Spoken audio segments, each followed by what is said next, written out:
Our shenanigans are cheeky and fun. Yeah, I mean, his shenanigans are cruel and tragic. Which makes them not shenanigans at all, really. Evil shenanigans. I swear to God, I'll pistol whip the next guy that says shenanigans. You mean shenanigans? Oh! You heard about shenanigans, right? Are you ready to go over there? Yes. All right, then I guess I gotta say welcome to Podcast and Random Heroes Cheeky Shenanigans. Shenanigans. My name is Jesse, aka Random Hero. My name's Nick, aka Punk Ass. My name is Ben, a.k.a. not Ryan Reynolds. And we have our first guest, who's not my best friend Aaron, in studios. His name is Ben, also goes by Little Ben sometimes for his promotions, correct? It's a professional name. Professional. And a personal. That's a long story. We'll get to that later. Yeah, I wanted to know where this little Ben name came from because I had my theories. Well, much like the Jokers, do you know how I got these scars? There's like 15 variations of how the name Little Ben came to be. None of them involved stalkers walking up behind you in the locker room. The true story, which actually this will be for you guys podcast, the actual true story is awesome. Many years ago, I played in a band, and the drummer's name was Ben Wyatt. And I was in the band, and of course, every time the singer said Ben, we both said what? That got fucking annoying.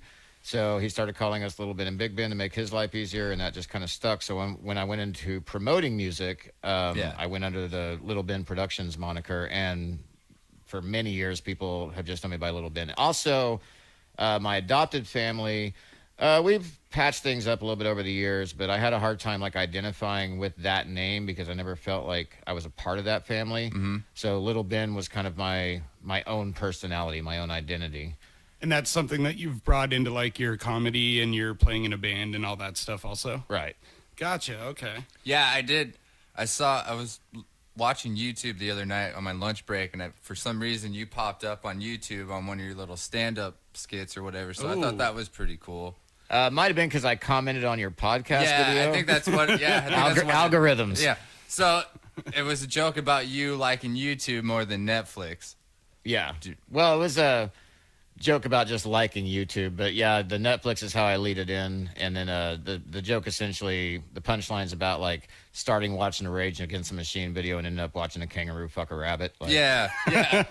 And you're an interesting person like us in that you've done like music and comedy and things like that. So just real quick, what kind of brought you into doing stand-up at first, or what was part of your process there? A very close friend of mine passed away, and I had been dabbling with stand-up at that time, but it was very devastating for me, so I really dove headfirst into the comedy world because, you know, laughter is the best medicine. I don't care who you are. You know, that's very much true. Yeah. So comedy filled a big void for me for the longest time. And I actually, not bragging, but I was very successful at it, and that was a very good thing. Like, I actually am taking a break right now because I was so successful it actually became more of a chore than a joy after a while. Really? Yeah. Kind of like a job?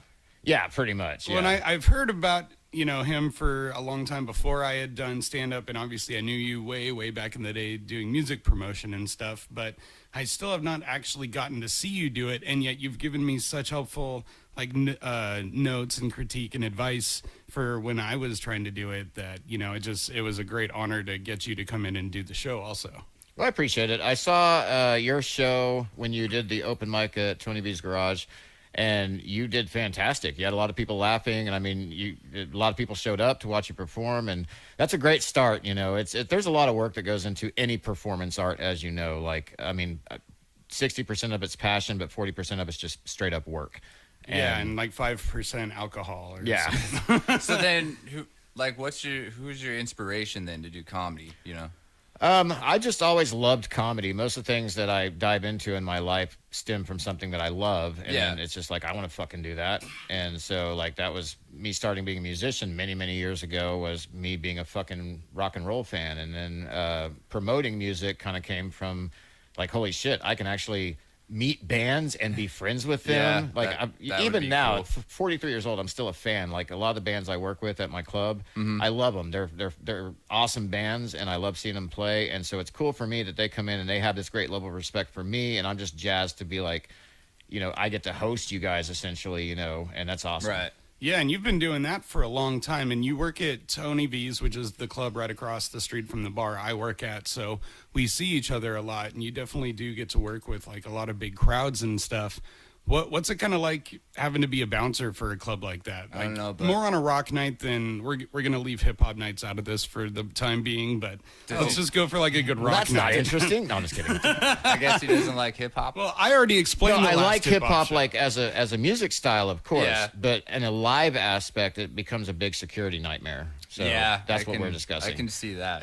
But to answer his question, I mean, because my job is multifaceted. I do booking, I do stage management, I run the floor quite often when Tony's not there himself. I also run the security, so it's a lot going on. But it's just Well, that's crazy to me because I want to know how you guys were able to book Mushroom Head, which I'm looking forward to. that's gonna be an awesome show. That is going to be an awesome quick plug: show. February 24th at Tony V's Garage, Yeah. Mushroom Head live. I'm going to be going to that one. You are. Yeah. Are those guys punk or are they like more hard? Mushroom Head. I like to call them Diet Slipknot. Yes. Oh. It was like a feud between Mushroom Head and Slipknot, who started the mask first type deal. Okay, so Yeah. they kind of have a And I gimmick. call them like- Diet Slipknot because they're not quite at Slipknot's level. But, No. I mean, they're awesome. They are. They put on a hell of a show. And to answer your question, the national shows, of course, Tony books. I more book in the local spectrum. Okay. So Tony, he deals with a lot of talent buyers and things in the national aspect. And it's great that we've got a lot of these guys sending us shows. He's been in negotiations for 69 Eyes to come into the club. We were talking about that I recently. do like them. I might have to go see that one. Yeah, that's going to be a big one, too, if we buy that show. I don't know if Tony's going to buy it yet, but we discussed it. So he's trying to get a lot of those bigger shows in the club, and we're pretty excited about that. Nice. Okay, so people have kind of a general idea of who you are. Now let's completely change the subject so that it has nothing to do with you specifically, and let's get your take on what the fuck is going on with the Super Bowl and why do we have to deal with the Patriots being in it I again? hate fucking Tom Brady. I'm tired of this Patriots Super Bowl So, shit. Yeah. my best friend Barbie, whom Jesse knows, and you're going to have on the show eventually. Yes, I can't wait for that one also. We just have this running joke, and we saw a meme that just fleshed it out perfectly that showed all the NFL team logos and says, it doesn't matter what team you like. And on the bottom of the meme, it says, everybody hates Tom Brady. Yes. And so Barbie and I share a hatred of the Patriots that we've had for many years. So this, I was, before I moved to Washington, I was a Kansas City Chiefs fan. Okay. So when the Seahawks didn't make it, I put all my eggs in the Chiefs basket, and So did I. yeah. That was so that was a heartbreaker that the Chiefs didn't win. But to give you the honest answer to your question, I enjoy football on a kind of mediocre level. Like, it's fun to watch with friends sometimes, and if the team you're rooting for wins, it's fun. But I don't invest like too much into it. I'm not so much of a dick that I call it sports ball and laugh at it. Like, I understand why there's a community for football. It's fun, and it's a fun way to spend time with friends and root for a team. And if your team wins, it's a good day. I get it. But I'm not a person like this answers your question for the Super Bowl. I actually don't give a shit. Like, I don't really give a shit. the this year teams I cared either. about, or the teams I don't. I at least somewhat thought, hey, it'd be cool if they won. They're not in it, so I don't care. I'll be doing other things. Yeah, and really, I mean, it's really just boiled down to the Super Bowl being some team versus the Patriots. Well, I'm and gonna go people for are LA. just getting tired of it. Yeah. Yeah. As a Seahawks fan, you're in the NFC West. The Rams are one of your biggest rivals. Now we're in the position of kind of rooting for Yeah, them. we have to. Yeah, because I just don't want to see that smug But here's the thing, and I'll say this just really quick for the Seahawks fans out there. I'm not saying I'm a Seahawks fan. I'm saying I'm somebody who's watched the games with my best friend and paid attention. You have to be proud of what the team did this year with the almost brand new that was offensive line and an almost brand new defensive line, a bunch of young guys. They won a lot of games, and referencing those Rams games, both of those were close. Yes, Yeah. yes. They were very- super close. For you actual diehard Seahawks fans, be proud of your team. I was impressed, watching them play with all these new guys and just looking good out there. Yeah, honestly, I was expecting them just not to make it at all. Because it was like a brand new team and new people. So I was already expecting them not to make the playoffs. And when they made the playoffs, I was like, holy shit. I was expecting them not to win 5 fucking Yeah, I games. know. Like, Most people didn't. I was really excited when they made the playoffs, and I got my hopes up, and I'm like, wait a minute. I'm just going to keep my Could it happen? standards low again. Dial it back to they reality. lost. Yeah. So you're telling me there's a chance? Yeah. That chance went away. Okay.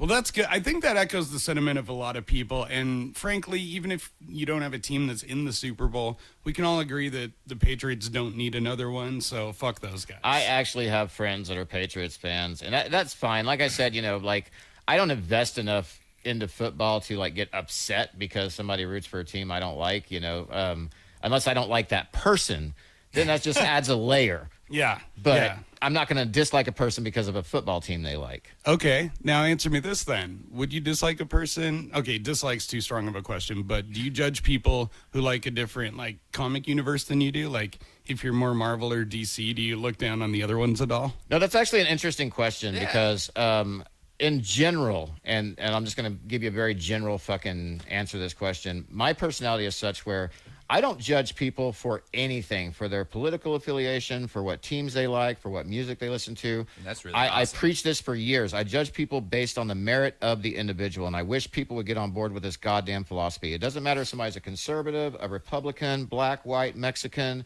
fucking if they're gay, straight, whatever. There are shitty people in this world, and there are cool people in this world. And all you have to do is identify if the person you're actually talking to and interacting with is a fucking shitty person or a fucking cool person. It's that goddamn simple. It really is, and that makes me nervous because I'm not so sure I want to know where I sit on that spectrum. No, and I mean, I wouldn't be here if I didn't think you weren't a cool person. So. Aw, you. see, I Jesse, thought you he came to me. cares. And Nick might be a really shitty person, but Yes. I'm a sweet, lovable person. Prove it. You want me to suck your dick? No. Okay. Prove that you're a sweet and lovable for person. the audience, since this isn't on video, due to tech issues, these guys are sharing a mic tonight, and they're damn near kissing every time Yeah, they talk. So I'm it's basically like one leg is in between Nick's legs, and then we're kind of like interlocking almost, and the only thing missing is Nick to take off those dickies and just jump on. Yeah, we had really bad technical difficulties, and I feel really bad. But thank you for sticking it out. So we awesome. Oh yeah, can no do worries. this. I Yeah. appreciate you guys inviting me, man. It's cool. So we mentioned comic books real quick. I know that you're as nerdy as I am. Let's go with who your favorite comic book character is that's in a current cinematic universe, and what are you excited for next? Like, what's kind of got you amped up for Marvel or I'm DC? finally starting to get a little fatigue with the MCU, and I was talking to a friend about this the other day. Like, I'm excited for all the movies coming out, but I mean, pretty much everything that could wow us and surprise us has been done. We never thought we'd get a Black Panther movie. We've got one. We never thought we'd get Guardians of the Galaxy. We got that. We never thought we'd get a Marvel Cinematic Universe Spider-Man. We've got that and got more coming, So it's like, for me, it's like, yay. I mean, I'll watch them because, hey, I like the properties, but it's the excitement's not what it used to be. It's like when you start fucking a girl, you fuck her for like a month, and it's like, oh my God, I'm fucking this girl. And then after like 8 months, you're like, oh It's shit, I'm always the fucking this same girl. routine. I'm kidding. the same I'm routine. kidding. Well, not to derail that too much because that was hilarious, but you mentioned Black Panther, and since now it's like Oscar season, that film got like 6 or 7 nominations, including Best Picture. Now, it was only a matter of time before a comic book movie did it, but do you feel that Black Panther is the one that should win first Best Picture No, for any not comic even book? a little bit. No. And I am saying this as a black person. I'm going to be honest with you. That movie fell apart in the third act. The first 2 acts of that movie were fantastic. When you got into all the goddamn CG, Black Panther fighting Killmonger, like it was hard to watch. It was bullshit. I mean, the movie in general was good. It was good, and I enjoyed the movie. Does it deserve all the fucking buzz and praise it's getting? No, because in the realm of the MCU films, I think there's many films that stand volumes above that. I do think, which to an extent, that's fine. It's valid. I think some of this is, affirmative action. I hate to say it's a form of it because it's like, hey, we've got an almost entirely black cast in a mainstream Marvel movie, which is awesome. That in itself is a landmark. It's a complete landmark. And should be rewarded, but this is a hefty reward for doing that. And I think there are better movies. I think, honestly, if you were to ask me what my top 3 Marvel Cinematic Universe movies were, We're asking I could you say, now. I could say that without even hesitating. The original Iron Man, because it was a milestone. Captain America, the Winter Soldier. It was an intrigue movie. It stood out from all the other Marvel Cinematic Universe movies because it had a completely different tone. It was very serious. It was very tense. There was a lot of tense moments, like when Nick Fury got shot in the apartment. There's a lot of just moments that made you like, holy shit. That movie stood apart, and it was an amazing movie, and I could watch that movie a gazillion times. And then I can't believe I'm going to say this because I wanted to hate this movie. The third one is Thor Ragnarok. Oh, so good. It's so good. I've watched good. that thing like 20 times. It grew on me. The 80s retro soundtrack, the way they did the film. I mean, this is what I call art because I had a whole different expectation for Ragnarok. And like a lot of comic nerds, I was a little pissed because Ragnarok's supposed to be like a whole different story. Ragnarok as a character actually is fucking Thor. A lot of people don't know this. Yeah. But putting all that aside, when I stepped back and looked at what they did with this film, and it's entertaining to watch, it's fun to watch. You watch this thing and you have a good time from start to finish. The colors, the music, the acting is phenomenal. Well, yeah, especially with the fight with Hulk too. Yeah. Oh, yeah. Everybody's a treat, you know. And I put that even way above Infinity War, and I've got my issues with Infinity War. I don't think it's a bad Really? film. Yeah, I've got tons of issues with that movie. That could be a 4-hour podcast, trust me. We may have to come back for another. I round to enjoy dig the deeper movie. into that. I'll give you my biggest one. This is just a small one at the very beginning of the film. Any comic nerd knows that a fucking Hulk Thanos fight is going to last a lot longer than 30 seconds. That was complete bullshit. Well, I feel like they're waiting for this new Endgame that's coming out because I was asking Jesse what he thought about why the Hulk didn't come out in Infinity War. I don't know. Do you have an opinion about that? Well, the one? director said, they specifically said the reason he didn't come out is because it's him not wanting Bruce Banner to run to him every time he's in trouble. Now that's what you were saying Yeah. too. That's So, actually yeah. per the directors. Yeah. Their vision on that. I mean, and the great thing about these type of properties is, you know, fans have their theories. Fan theories are always fun, you know, and even when the director says this is canon and this is why this happened, you can still kind of create in your own mind what was really happening. Yeah, and the thing about fans and their theories and all that we kind of touched on, I think it was last week's episode, is I'm great with all that. I think it's fun, and it's fun to read and kind of evaluate and see what resonates with you and what you think might be true. But I hate it when fans take it to that next level where they get upset if their ideas or their viewpoint or their guesses aren't correct. And they're like, well, then, you know, my way was the only way to do it right. So since you did something else, you're wrong about Well, that. and their expectations, and Ragnarok is a great example of that because Ragnarok completely subverted my expectations for that movie, but ended up being something that I enjoyed. You know, in the comic book world, I mean, if you're a comic nerd, you know this. Even comics as properties, they change with the author, they change with the writer, they change with the artist that's drawing the characters. So it's always the vision of the person who's telling the story. And in the movie world, you know, the expectations for a lot of comic fans, well, we need it, you know, just like it is in the comics. Like, well, this is somebody else telling this story. They do have some creative license to tell this story in a way they want to tell it, especially to fit like a 2-hour time live action frame, which I would never want to tackle that with a comic property. I would suck these guys' dicks because people understand how hard it is with a story like Civil War or the Infinity War. You know, to put this in a 2-hour movie, that's almost impossible. Yeah. And these guys did it, made it entertaining, you know. All right. Well, nice. I feel like they nailed the whole comic. By the way, I think I series. fucked up. When I listed my top 3, did I say Civil War? Because I meant the Winter Soldier. You said Winter yeah, Soldier. yeah. I did say Winter Yes, Soldier. I was making you said sure Winter- because sometimes I mix those. But Civil War is a great movie, but the Winter Soldier, in my mind, is honestly top tier, even above Iron Man. That movie is fantastic. I really liked that one too, and kind of the spy feel of it. Nick, what are your top 3 from just the Marvel Cinematic Universe? So Deadpool doesn't count. The original X-Men movies don't count. Only the Marvel Cinematic Universe. Well, I'm going to have to agree with Iron Man because that was the very first one. And I wasn't really a big comic book fan back then. So watching that made me turn into wanting to love comics and getting into it That's more. awesome. Yeah. Iron Man, Guardians of the Galaxy, the first one. I really enjoyed that one because I'm into space and, you know, aliens and all that. So that really hit hard for me. And they put a lot of really good casting into that one also. Yeah, Chris Pratt. Chris Pratt, Bradley Cooper, and then they took a huge gamble on the guy who plays Drax, which I'm drawing a blank on his name. He's the wrestler. He Yeah, also Batista. played in Batista. Yep, Yeah. Batista. Well, the wrestler name. I don't know his real name. Yeah. He also But played in the original Man with the Iron Fist, which, by the way, is an awesome movie. I haven't seen that. What? He did? What is Yeah, it? he was Brass Body. In The Man with the Iron Fist? The Man with the Iron Fist is what's his fuck from Wu-Tang Clan does that movie, and he actually plays the Man with the Iron Fist. And I know his name, but since we're in a podcast, my brain's breaking Is right it now. Method Man or Red Man? One of No. those guys? No. It's a different one. Yeah, this guy that's been in a few movies, but he's friends with Tarantino and does, you know, like loves, martial arts and stuff like that. So this movie, much like Pacific Rim, is basically live action anime. Yes. But just in a different style, because this movie is more like the type of anime where you have, the very super gory, like ninja fights and stuff like that. Yep. And all the characters have really cool names. Like you've got, like I said, his character is called Brass Body, and then you've got I'm trying to remember, Bronze Tiger or Bronze Lion and Gold Lion.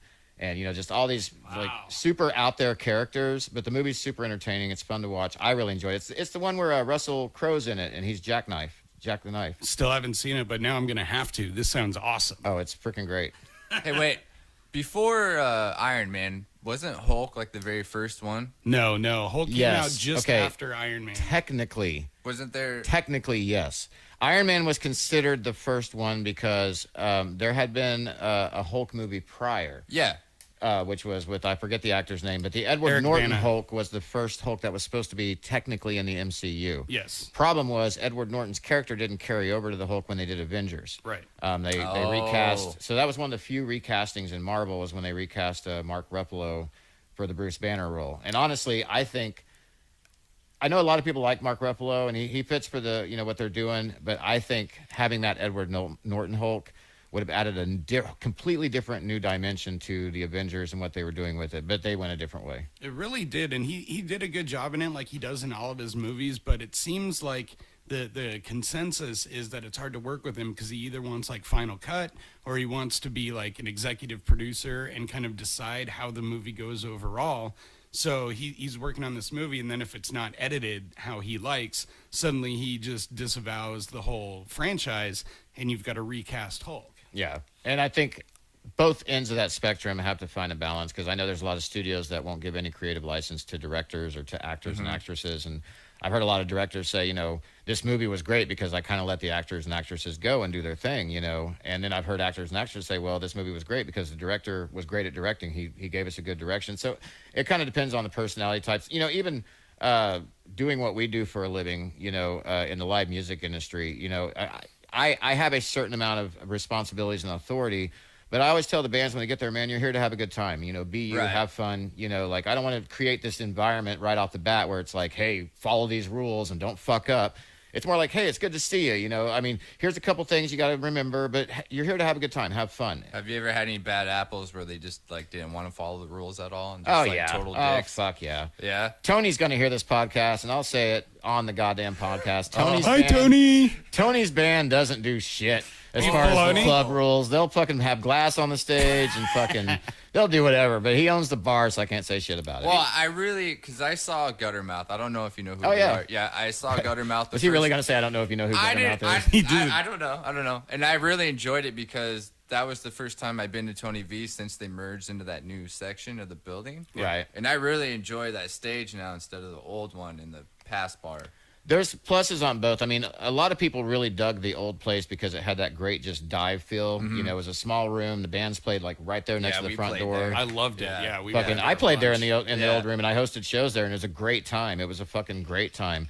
I mean, the new room, yes. I mean, we are more of a venue now. Yeah. And there's a lot that is involved with that. And there's pluses and there's minuses. To really keep that place operating and going, we have to have shows roughly with 100+ people every weekend.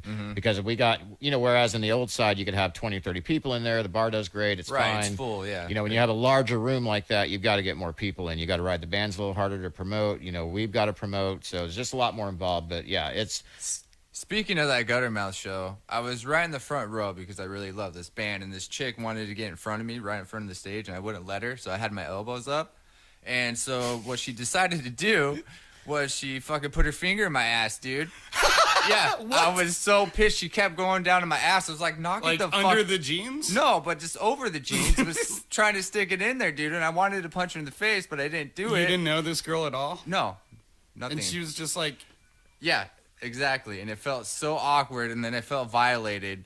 okay, so as a security guy for that club, if you were to have Nick walk up to you and he tells you exactly what he just told us on this podcast, what would be your response to that? Yeah. I've had that happen a lot, actually. Really?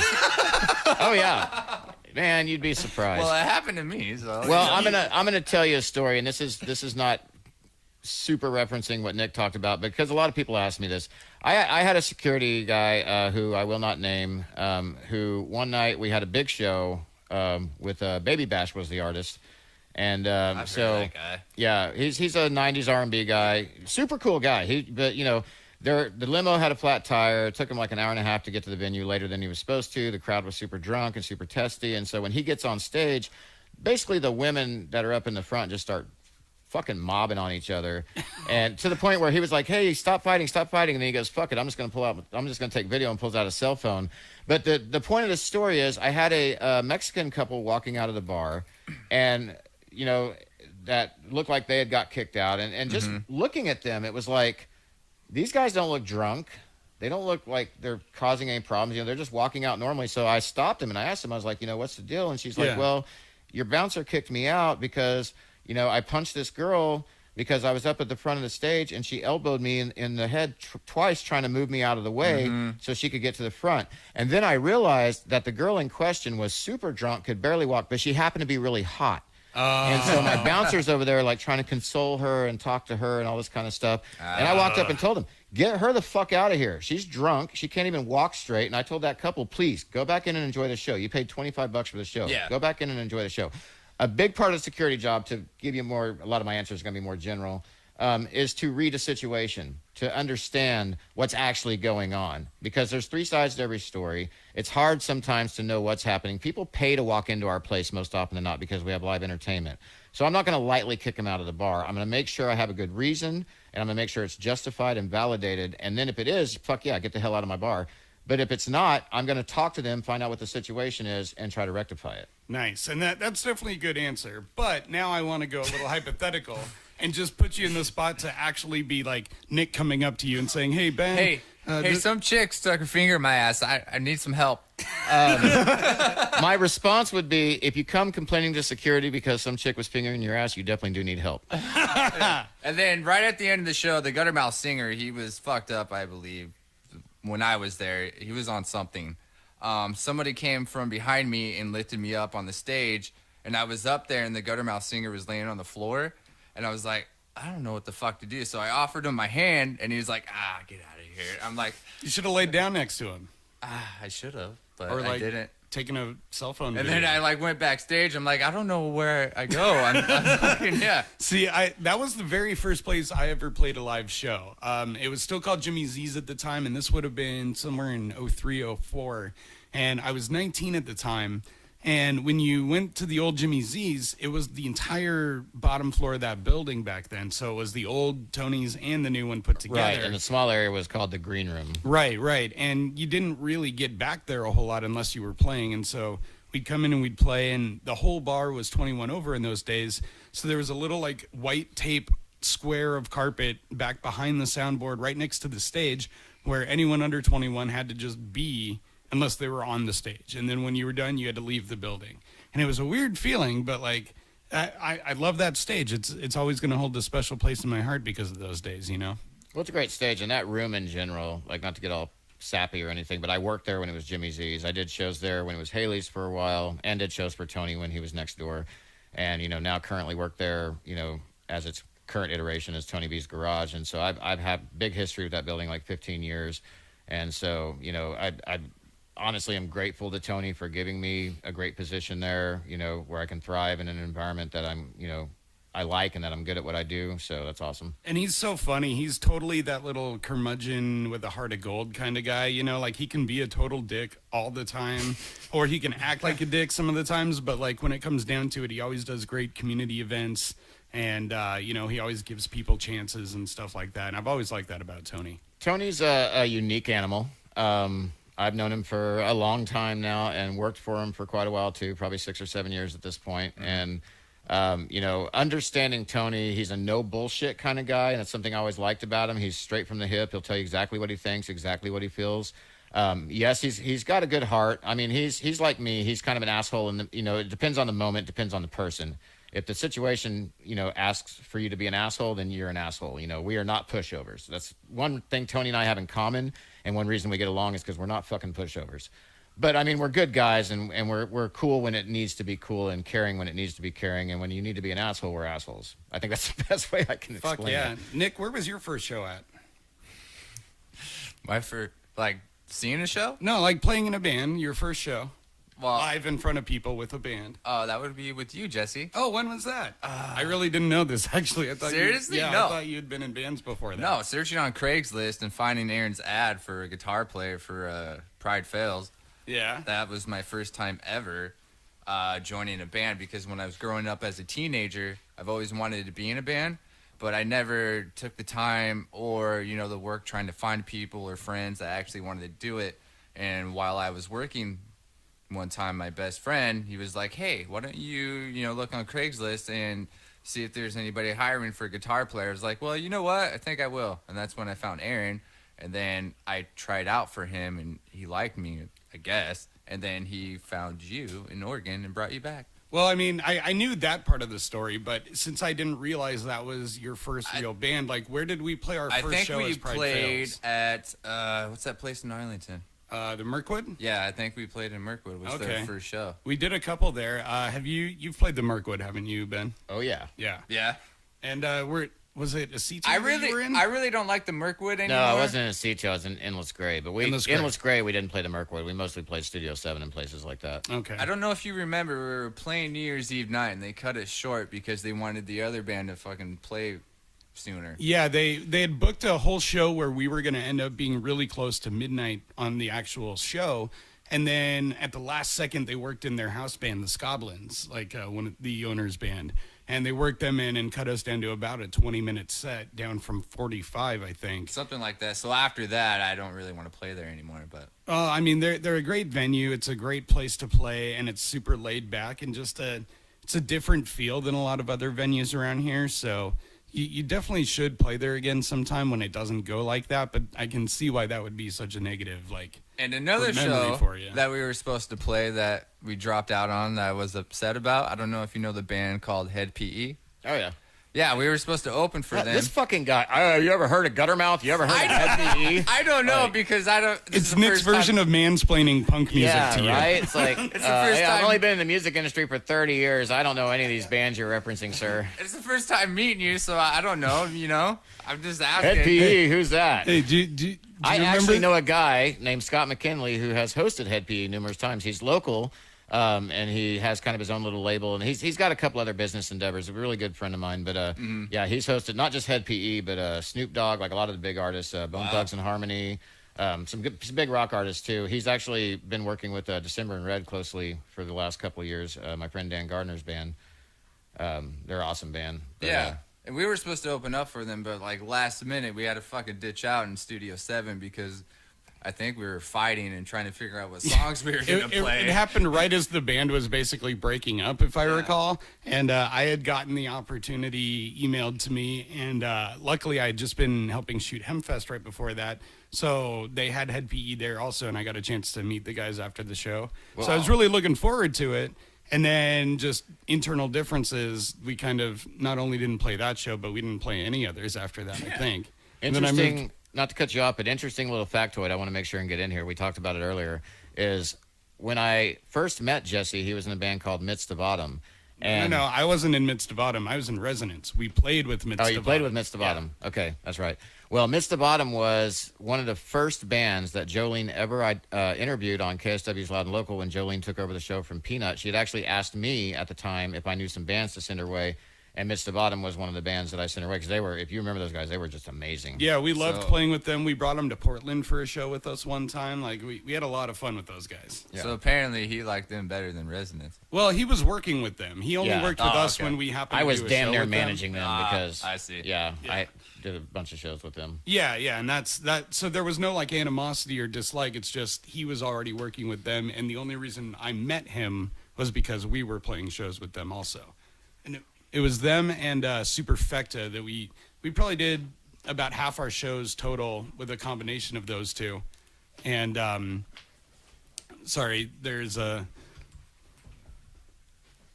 What are you guys looking Actually, for? I'll talk for a second. What are you looking I was for? trying to subtly have Jesse get my phone. He put on the charger because easy I got to enough. get the Facebook questions that people ask me, but I didn't know where you put it. Dude, this is more laid back. You don't got to be subtle about Okay. that. Just get him. Hey, where'd you put my phone? I'm going to asshole? flip the script and ask Nick a couple questions. All right, fun time. Fuck yeah. That's more fun. So, I hear you're a dad. Yeah, I am a dad. Well, congrats on that. How many kids you got? I only have one. She's 10 years old, but having a ghetto baby mama doesn't really help the fact of trying to be a good dad, because it's a real pain in the ass and going to court with so many times and all the lies that she says. And it's just crazy to me as you try to be a good father and you want to do things right, having the other half of that telling fucking lies and everything, it really bums a person out. Like right now, because I'm with the girlfriend I'm with, the baby's mama, doesn't matter who it is, she always gets jealous or always tries to cause problems. And like right now, she puts my daughter in the middle. So now my daughter doesn't really want to hang out with me because then her mom will get mad. So I kind of let my daughter, you know, make her own decisions because I don't want her to get in trouble or have her, you know, feel bad because, you know, she likes the girlfriend and you don't more. want to get, like, it's... I don't think any parent, or any parent at least that's a decent parent, wants to get the kids too much involved in the grown-up bullshit. Yeah, and that's what she does always, and it fucks my daughter up, and I feel bad, but there's nothing really you can do. Unless the baby's mom's doing drugs or doing something else that's against the law or not feeding the child or clothing, you're kind of stuck. Right. You're supposed to feed your children clothing? Yeah, dude. Or did you just say that funny? Maybe I know what he meant. Maybe I said it funny, you know. All right. I'll go back to staying out of this one. I had to jump in there real quick. How many kids do you have? I have none, but never mind. I'm not going to say that. Yeah, I don't have any either. I was just trying to figure out some bullshit like thing to talk about while Jesse grabbed my phone. Well, see, originally I thought your name came from, you know, what's in your pants. That's why I thought all the X's.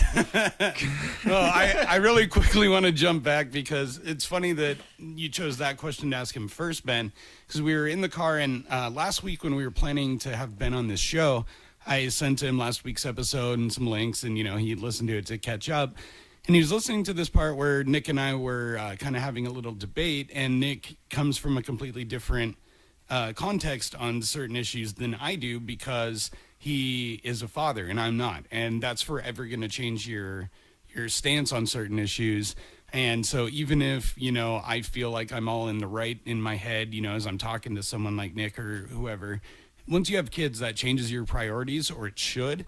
And it also changes your viewpoints on things. And so, like, I'm kind of learning to have a slightly more accepting worldview of people who are a little different than I am in their values if they have kids, because I recognize that not all of that is just because of how they feel. It's because of what they think is right. Well, it's for a their matter of kids. perspective, because what I was telling Jesse in the truck, because I listened to the other podcast, and I really love, like, Jesse's perspective on the world. But the thing I was reminding Jesse, because just listening to Nick's points, he wasn't talking as somebody who necessarily has a problem with, you know, transgendered people using whatever bathroom they want to use. He has a problem as a father. He has a problem like what his children are being exposed to. Not saying being exposed to transgendered persons per se, but the danger of a pedophile or the danger of, you know, those things was what he was referencing. And so listening to that podcast, like, I could see both sides of the issue. I could see where you were coming from, and I could see where he was coming from. Because if I don't have a child, but if I had a child, and just anybody who wanted to could walk into whatever restroom she's using, that's going to be slightly unnerving. I don't have problems with transgenders. I'm Yeah, just you do. saying. No, I don't. Well, Come on. I hang out with you.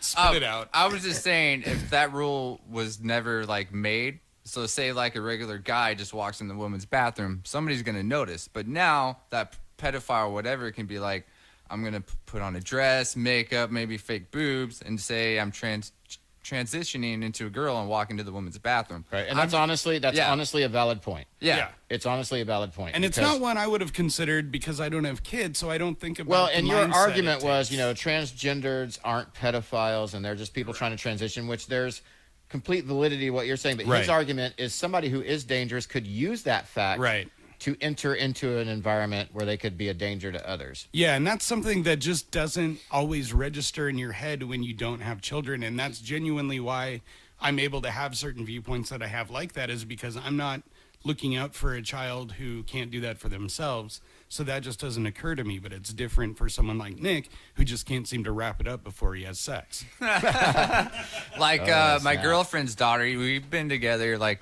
on and off for 6 years now. So her daughter is pretty much like my other daughter to me. Right now in school, 5th grade, they're learning this week about sexual education. Today was the first day, and she was saying how they learned how babies are made. So I don't know if you feel like if 5th grade's too soon for learning it. I don't remember what age they did it for us when we were kids. Well, my sex education viewpoint is the sooner the better. Like, I think repressing sex education is not a healthy thing for a society, especially for kids, because they're going to learn it one way or the other. And the more you try to repress things, honestly, we have a teen pregnancy epidemic in this country. And I think a lot of that's because of repressed sex education, to be honest. Yeah, and there's so many states that I feel are completely backwards because, and John Oliver does a great segment on this on one of his episodes of Last Week Tonight, and they're talking all about sex education and drilling into it. Not every state in this country even mandates that the information given in sex ed be accurate. Right. And think about how scary that is. If you said that about math, kids wouldn't be learning math. If you don't have to have your math education be accurate, then pretty soon you're going to end up like Nick building airplanes.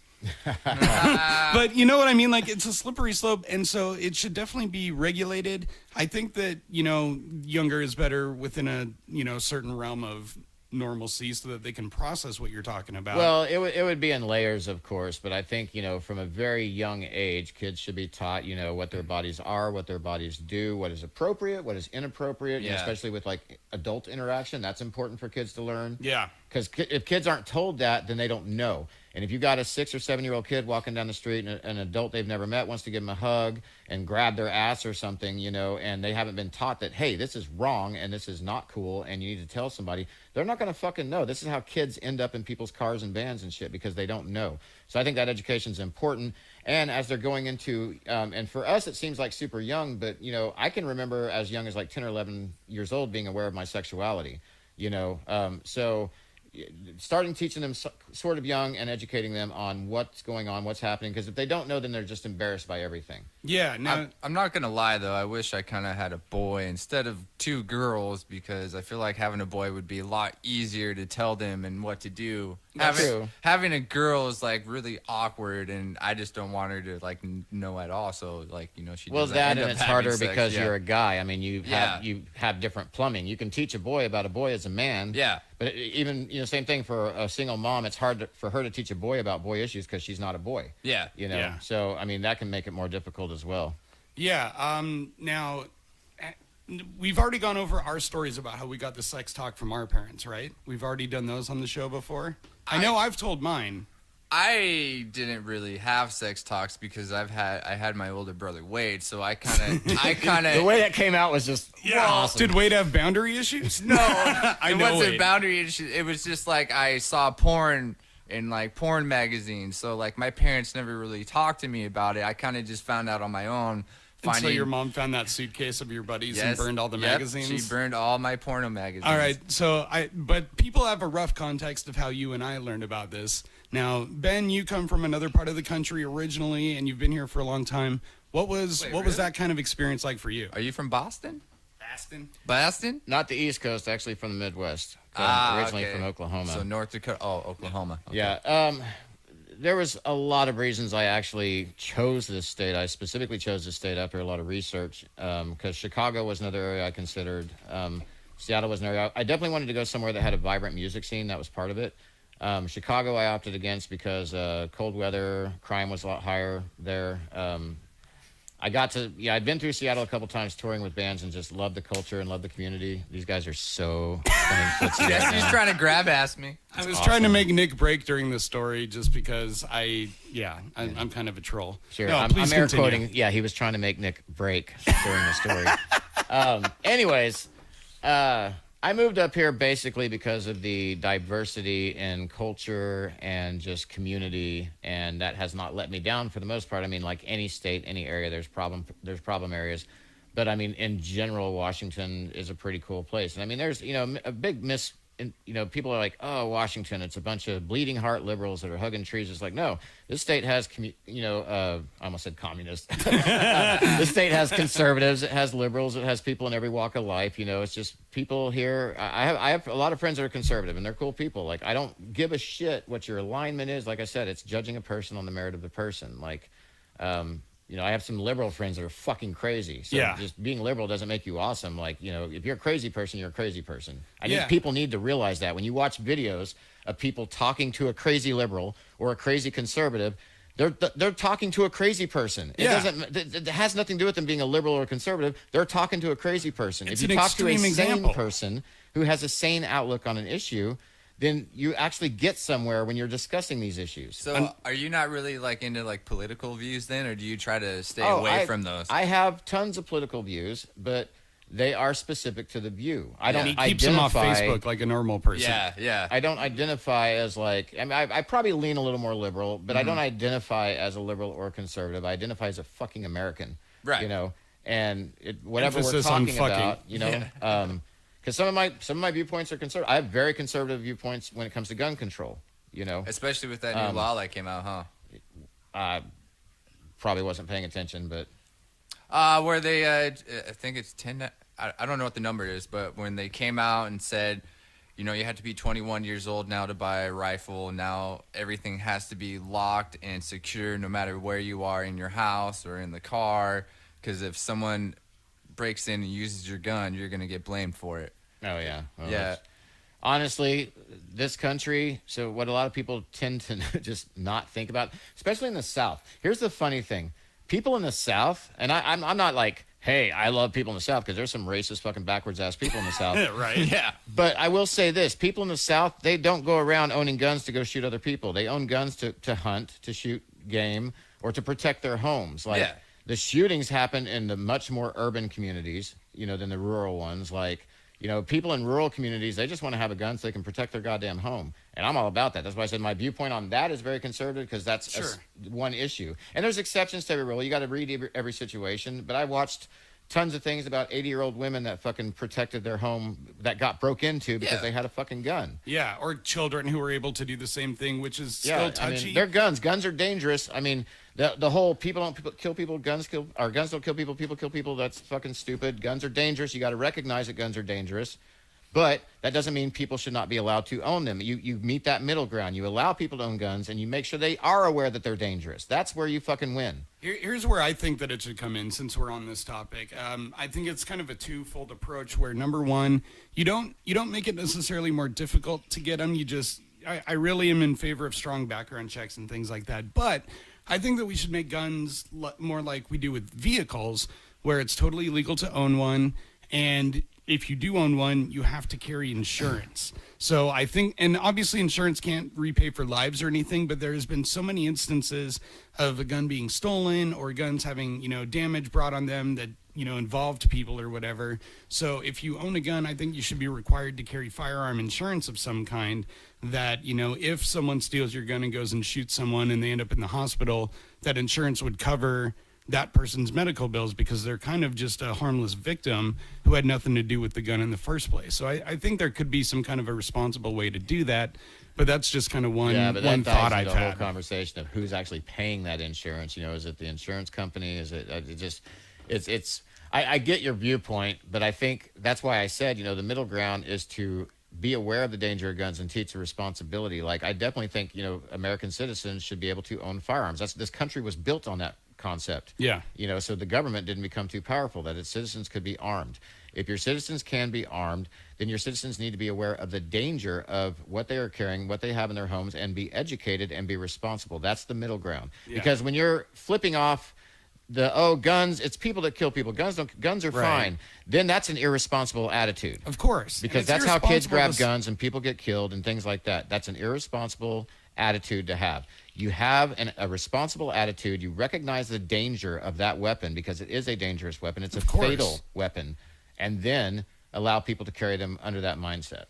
Yeah. And we just don't do a great job of that kind of educational thing, because once this topic comes up, people instantly hunker back into their little safety net of their party or whatever, and they go, okay, wait, I'm a Republican. Okay, you can't take our guns. Meanwhile, half of them don't even own guns. They're just aligning with the people that are like them, quote unquote. And so, yeah, middle ground is, and I just want to be a proponent of conversation about these things, because it's the only way that we're going to actually work through any of this shit is if we're able to talk about it in a reasonable way without someone just getting pissed off and leaving, or getting pissed off and shooting someone. You know? Well, I rarely invest like in this forum. I can actually have this conversation, which is cool. I rarely invest in any conversations about this type of stuff online, because you're dealing with that kind of gangland mentality. I'm either blue or I'm red, you know. I call it the political version of Bloods and Crips. You know, I'm either blue or I'm red. There's no in between. You know, if you're not my collar, you're the enemy, you know, type of mentality that a lot of people have in these conversations. And that also is not productive at all. And right. I mean, nothing else in life is bipartisan. Why should your politics be, you know? Well, because that's, you know, America was built on that, but it's gone to the extreme now. It's built on having a couple different ways to look at something, because the idea is you find the middle ground and you have a good solution. I thought America was built on cornbread and bows and arrows. Well, yeah, that's true. But that's true. I was doing some Facebook. Of course, Nick would come out with the most liberal statement of everybody.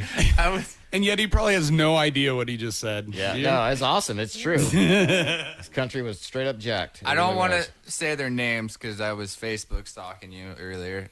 And you have some fans that want some questions answered. Oh, I think he was going to ask us these, fine. actually. I think it was about, All right, do it. What made you pick up a bass guitar or Actually, your first you can instrument? say their names. They'll be thrilled to be on the fucking thing. This one's by Eve Clark, I believe. Eve Clark is a local musician, plays in a band. Right. She wants to know what made you pick up a bass guitar or your first instrument. My first instrument was a keyboard. I picked it up just because I needed something to do, honestly. And once I started writing some songs on it, I got super, hooked. And that eventually kind of led its way to bass guitar. But my first instrument, that a lot of people don't know this, actually was a keyboard. Nice. Nick, was your first one a guitar? Yeah, it was. My parents My parents wanted me to play piano first before they let me play guitar. 2 keyboard players. But I gave up on it because it was boring to me, and then they just finally bought me a guitar. Still did it first, still counts. What do you think mine was? Trumpet. Nope. Ben, any guesses? Nope. Tenor saxophone. Oh, nice. Well, he was close. That's right. Yeah, I ended up kind of transferring those skills to guitar later once I got, more well-versed in guitar and transposition of music. Because the tenor sax is a B-flat transposing instrument, so a C on it will be a B-flat on a concert pitch instrument. So there is a lot of kind of background work, but I think it ended up helping kind of train me into being a better musician overall. Awesome. But nice responses. A gay one. Anyways, fuck you. I think this is how the name's right. Kayleen Knight. I don't understand this question. Maybe you will. What's your role in the bedroom, and are you more on one side or somewhat switchable on the subject? I think she means Dom. Kayleen is she's a good friend of mine, and yeah, she's talking about dominant submissive roles in the bedroom. So I, for most of my life, have identified as a dominant role. Switching means being open to either role, which switching I've not done very often. It's a rare thing. I have switched in my lifetime, but it's a very rare thing. It has to be a super special person for me to consider switching out of that role. I have identified in the last few years, I used to be this super, super kinky guy, but talking to a lot of my female friends, I have identified in the last few years that my personality is far more both sapiosexual and demisexual. And if you don't know what that means, sapiosexual, having a sexual attraction to people with great intelligence, and demisexual, having a sexual attraction to people that you have an emotional connection to. Interesting. Those seem like better things to be attracted to anyway. Yes and no. Because boats and hoes. That's right. But you get a certain age and things change. I had my wild days as a kid, and just kind of, not to quote Eazy-E, but find 'em, fuck 'em, and flee. I was that guy. I had those days, but that doesn't really do much for your life. It's fun, but you learn as you get older, those things have both, consequences, and they don't really do much for you. So it's the more meaningful relationships that actually mean something for your life. Yeah. As you get older, you end up looking more for companionship than just a hot time. Yes. So if we're asking these questions, I want to have all of us answer them too. So Nick, what's your answer to that? What's your role in the bedroom? And do you switch? Because I know that sometimes Lindsay has to strap it on, and you've been a bad boy, and she has to. No, actually, I'm really afraid of butt play. I've never done it. Either way. Well, you never had her stick a finger up your pooper if she was feeling. No, squirrely? I've had past ex-girlfriends try that, and then it freaked me out during, and then I'd be like, no. So no. What is your role in the bedroom? I guess mine. That's a tough one. I try to either dominate or I try to make it even. Sometimes I like them to take control, and then I just lay there and enjoy the moment. Or either I like to do the choking or pulling the hair or slap the ass a little bit. It seems, kinky. but doing both, or it seems like girls this day and age like the whole pulling the hair thing or slapping the ass. I feel like they like it rough. Or if it's like a special moment, every once in a while they do want the emotional missionary connection, looking into their eyes and, having that. I think it's good to have both. And like if you watch a lot of like nature documentaries, you'll see animals that just don't care about each other, that'll meet one time a year to mate or whatever.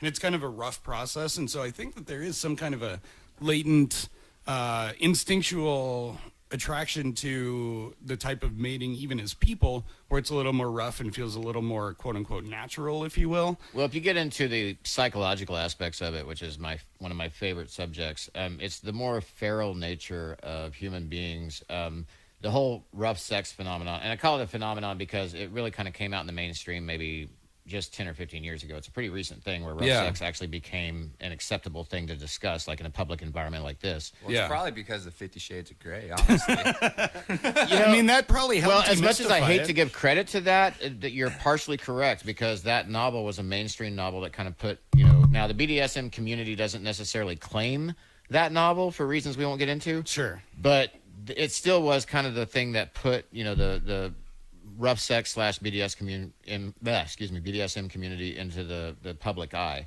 And it doesn't have to be a super accurate reflection of what they do or what they're all about, but I will disagree with that wholeheartedly. Ooh, shenanigans. Here's the one reason I just want to finish why I was saying that first. I don't think it has to be accurate because it's not trying to be a documentary on BDSM. It's trying to idealize it. And I haven't even read it. I haven't seen one of the books or anything. But anytime something's not super accurate, this happens in like space films and with physics all the time.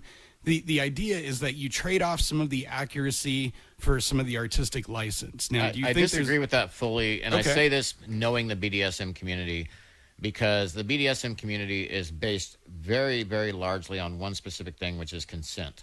Right. And so the problem is that misrepresented, especially in a mainstream format such as that movie is, and basically showing what is a slightly toxic male personality, in imposing his will. I mean, submission is more of a gift than something you take as a dominant. it's still consensual submission? Correct. Submission in most BDSM communities, I mean, the submission is a gift from the submissive to the dominant. The dominant is a dominant, but the submission is a gift. So, it's not something you forcefully take or that you basically manipulate somebody into. I think the thing with 50 Shades of Grey is like there was a lot of manipulation going on in that story. And it's just, it made a lot of people squirm because it vastly misrepresented like the BDSM community. And for people in a mainstream market that may not know about this community and it being misrepresented such, that's why I said I disagree with you. Artistic license has to take a backseat to representation because it hasn't been represented. Now let's go before 50 Shades of Grey. There was a fantastic movie that everybody loves in the BDSM community called Secretary. Yeah, Never heard of it. Yeah, I've never seen it. Watch Secretary. The thing with Secretary, though, was that dynamic it was intense, but it was fully consensual. And it's a very important movie for people to watch that really want to understand the BDSM community. I mean, it's a movie, so there's a few, emotional, and there's some things that happen. But in general, it gives you an idea of why this dynamic, is exciting for both parties and how it builds sometimes and how it grows. I don't want to get too far into this because I do want to get some of these other questions. Full disclosure, I did this podcast tonight because these guys really wanted me on, and I'm happy to be here, but I'm also not feeling too great, so I do want to wrap up here before too long. Yeah, Ben's been a super trooper through all of this so far. Let's get one more question, go around the room. Oh, Ben's got one. Uh-oh. Well, there's two specifically that I want to answer. Neil Jordan, I love you, but I'm not going to answer your question. It's a Star Trek question, and I love that he did that. But I'll just give you a one-word answer. Corinthian leather. Boom. Okay. So I was wanna get to wondering what Max- that meant. Yeah, me too. I was trying to. I want to get to Max Zielinski now, or Zaleski, excuse me. Max is the organizer, producer for the local wrestling outfit called Without a Cause, WAC. Check out their page on Facebook, and Max is a super cool guy. Is that like real wrestling or like WWE style Like pro wrestling. Okay. It's all real wrestling. Well, but I'm some sorry of it's for using rehearsed, that some word. of it's like actual. Sure, yeah. okay. Anyways, Max's question is, what is something you want to learn more about? Interestingly enough, I had an answer to that, which was astrology. Because I've always kind of dismissed it my entire life as, hokey pokey hippie nonsense. But I know that there's a lot of people that put a lot into astrological signs, and I don't want to be that person who is just like, get off my lawn with that shit. Like, I want to kind of do some research and at least understand more of what they're talking about. So that's something I want to learn more about. And then jumping, Steve Bergstrom, I got to give a big shout out to Steve. Steve is the singer for a band called the Finger Guns and has been one of my greatest kind of behind the scenes right arms over the last few years. He does a lot of the flyer work that, we do for either Little Bin Productions or Tony B's Garage. Sure. He's been just super supportive when my dog passed away and things I was dealing with. He was always there. Hey, dude, do you need anything? Is there any way I can help you? Like, Steve is, I had to give him a big shout out because he's one of my favorite people on the planet. His question was, if you had a boat, what would you name it? I can answer this question without hesitation, too, because I'm a fucking Trek nerd. I would name it the USS Enterprise. Beaches.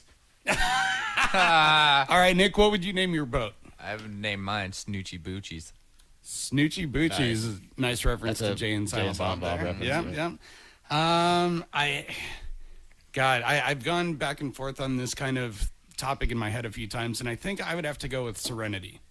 I like it. Yeah, just And I get that reference, too. I love that show. If you've never seen Firefly or the movie Serenity, first of all, I don't know where you've been for the last 20 years. But second, there's so much in those shows. I rewatch it like once a year, and there's just so much good acting, so much great writing, and just seeing the dynamics, especially with Anara and how she's like, they in the future they have these companions who are registered people of high status in the universe, but they're all prostitutes, and they give you that nice kind of full date experience. So you're paying them for their time, but they're registered, they're people of status, they're respected. And I always liked playing with dynamics like that. Like, what if someone like that was more at the top of the food chain instead of being viewed as the bottom? Right. And I love how Joss Whedon and all those guys are able to put so many cool ideas into one single season of a show and have it mean something for so many people and just be gone.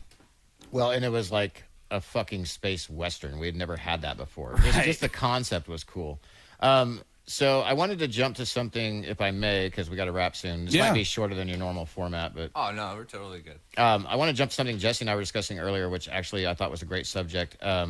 Subject on something we're both fans of, but we're fans of like the same artist, but for two different reasons, from two different perspectives. An artist named Dan Avidan. So Jesse knows him from Ninja Sex Party. Ah, yes. And okay. I know him from a show on YouTube called The Game Grumps. Yep. And so I've been following The Game Grumps for a number of years. And, I don't comment on a lot of their stuff or, like stalk them on fucking Twitter or Reddit or any of that stuff. I just mostly do Facebook. But I've been watching their YouTube channel for the longest time. Like, it's been a huge part of what like makes me laugh at night, what calms me down when I'm stressed out. If these guys ever happen to listen to this podcast, like, big fucking shout out to you dudes, because what you do is super cool and it does help a lot of people, and you are appreciated, and your humor is top notch. Your fucking personalities are fucking awesome.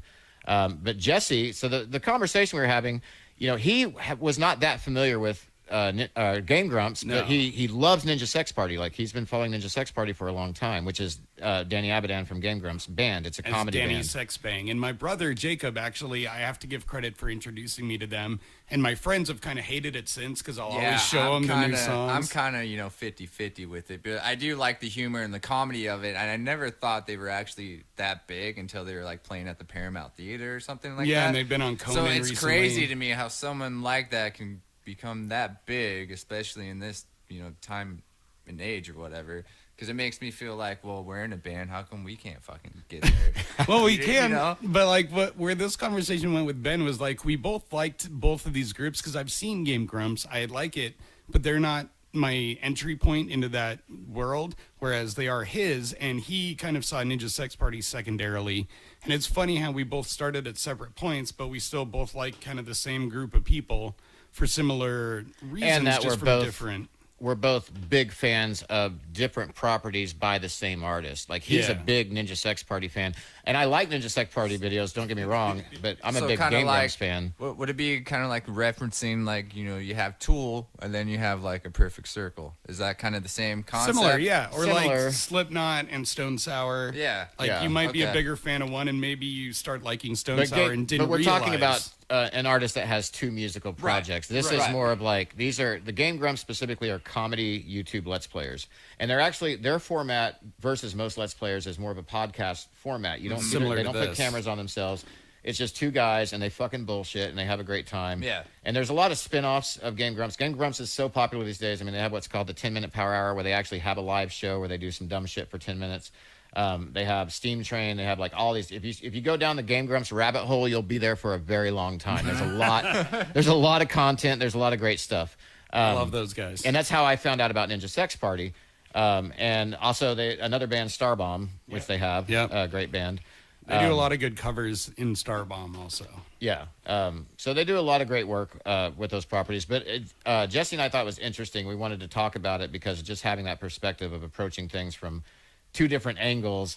And, you know, I've had a lot of people tell me, like, that they kind of identified me with Tony V's, you know, and, like, Tony is Tony V's. Tony Verhey, he's my boss. He's my good friend. He's Tony V's. Without him, I wouldn't do what I do. I wouldn't have him fucking have this awesome place to work.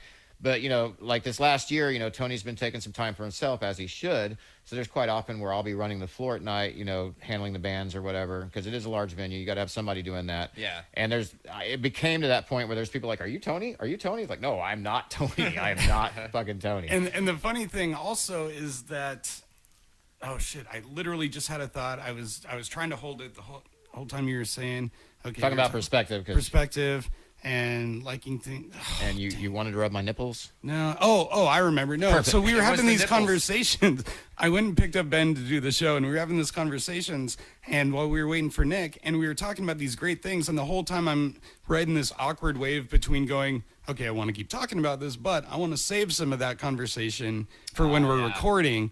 And I think that's going to be a trap for future guests, is not knowing how to be like pleasant without getting into the meat and potatoes, because that would have been a great conversation to have, like, for the first time on the mics also. You know what I mean? Like, so we're still getting used to this format and everything, but you've been a fucking awesome guest so far. Yeah, it really helped me out a lot because I'm usually like nervous or shy when I don't know anybody at all. So this is like putting me out of my comfort zone and not trying to actually like talk to you and have a conversation or trying to. Next time you'll be straddling the guest instead of me. Yeah. And you got lucky, because I told Jesse, I think yesterday we were talking about it. I was like, I'm going to fuck with Nick so hard. And because I heard at the end of the last podcast, we were like, oh, I'm kind of nervous. I never met this guy. Yeah. I'm going to fuck with this guy so hard. But no, I mean, you're a super cool guy, Nick. I like had a good time. Yeah, you too. I meeting really you. hope to see you at that Mushroom Head show, maybe. Well, I'm going to be working it, so I'll All definitely right. be there. Yeah, so there's only one last thing we got to do, and we have a very specific way that we like to say goodbye on here. I don't know if you caught it on the end of the episode you heard. Wait, before you do that, he's got just in case Ninja Sex Party is listening to this, or Danny is Sex Bang, like I said, or, yeah, Ninja big Brian, fan. any of you. I do work at a music venue called Tony V's Garage. It's like a 500 capacity place. It's a rad place. We do have some big acts come through, like we got Mushroom Head coming through. I would love to get Ninja Sex Party in there. Send us an email. Tell us what you need. We'll fucking make it happen, because I know we could pack that place out and it'd be awesome. So That's I just want to get that doable. out there. Yeah, I think, Compared to Ryan Reynolds or Sarah Silverman, that's pretty doable. Yeah. I mean, I don't think we'd get Danny Avidan on this podcast. No. Probably not. Maybe. You Maybe. never know. He might have pity on us. But so we have a very specific way that we like to say goodbye. It kind of came up generically, or I'm sorry, organically through the show, and that is that I like to wish everyone a consensual day. Or a Whatever homosexual day. Well, that's what you do. I like to wish people a consensual day, just because not only the obvious reasons, but it means that everything in your day kind of goes how you'd like it to go. You approve of everything. It's comfortable. It's a great thing to wish on people. This guy doesn't live in the real world. It sounded like you put a filter on his voice or something. I just did my Satan voice just for that. But I just hope everyone out there has a You're a consensual sweet day. guy, Jesse. I try to be sometimes. Unless I'm dealing with Nick. That felt good. All right, guys. So, thanks again for listening. Once again, our special guest, Little Ben Scott from Tony V's and so many other And it's pursuits. not because he has a small dick, everyone. As you heard, he gave you the backstory about No, his name. but if you keep bringing that up, I'm going to start calling you Little Nick for that reason. Oh, okay. All right. Yeah. All right, guys. Ben, you want to say goodbye to the people? Thank you guys for having me. Thanks for everybody that listened. It's awesome. Hell yeah. And until next time. Have a consensual day. No, I'm Jesse, a.k.a. Random Hero. I'm Jesse, a.k.a. No. Random. Oh, sorry. I'm Nick, a.k.a. Punkcast. And I'm everyone. Jesse, and you've been listening to Cheeky Shenanigans. Shenanigans. Ooh. And I'm Ryan Reynolds. Yes! No, you sound more like Sarah Silverman. I'm Sarah Silverman. You mean Shenanigans? No. You're talking about Shenanigans, right? Cheeky Shenanigans. Punk out